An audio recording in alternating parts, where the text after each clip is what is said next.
Outstanding. You know, and it's funny you should mention the guns in parking lots bill. It's always something that I've thought, you know, if I just need to stop for a gallon of milk or swing by the store on my way home, why should I be forced to be disarmed just because my employer prohibits firearms in the workplace? Why can't I leave it in my car if it's secured, if it's locked up? So, you know, I think those bills are great, and I'm real glad to hear that those are coming through. We have a question here from a listener. In Tennessee, there was a similar bill to the one that we have right now to limit access to the permit database, and that bill eventually failed because certain politicians realized that the permit database would make a good mailing list. Essentially, access to that database would be good for them for political fundraising and for, you know, stirring up grassroots activism. What would you say? You know, obviously we're a long way away from getting Governor Daniels' signature, but what would you say the odds are of something like that happening here in Indiana? Well, I'm not sure. Of course, my bill does not anticipate exemptions for political activity. Privacy is privacy as far as I'm concerned.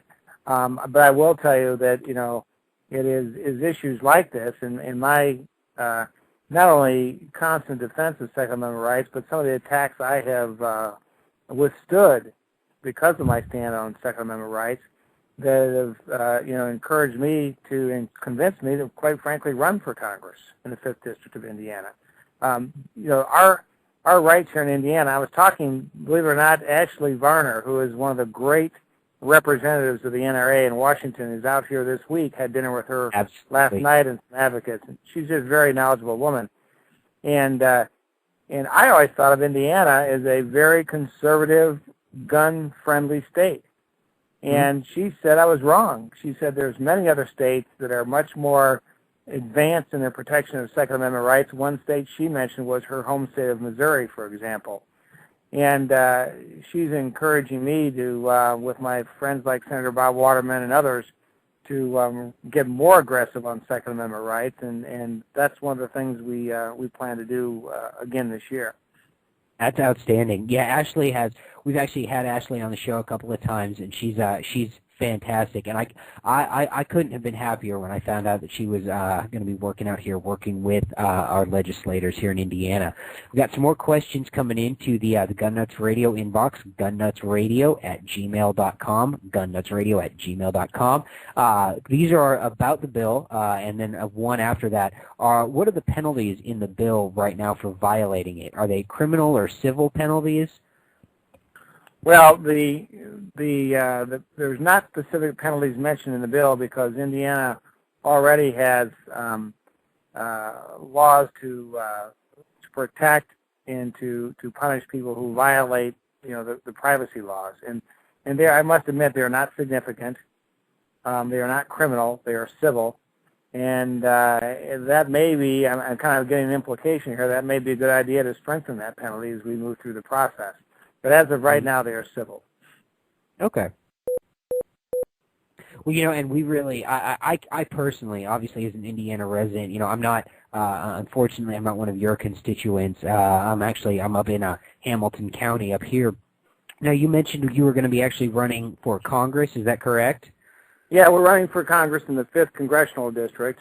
And, we've gotten great encouragement from members of the NRA, friends of the NRA, many of my good friends who are very active in Friends of the NRA from several counties, including Hamilton County, being supported by the chairman of Friends of the NRA on a personal level, not an official level, certainly, because Friends of the NRA is a 501c3, but personally being supported by people who understand and respect my, not just my record this year, but my record over the past 15 years of being a consistent defender of Second Amendment rights. And so if you want to know more about the campaign, if you want to know how you can help continue to push for House Bill 1219 and keeping the names and addresses of permit holders private, I encourage you to go to my website. It's very simple.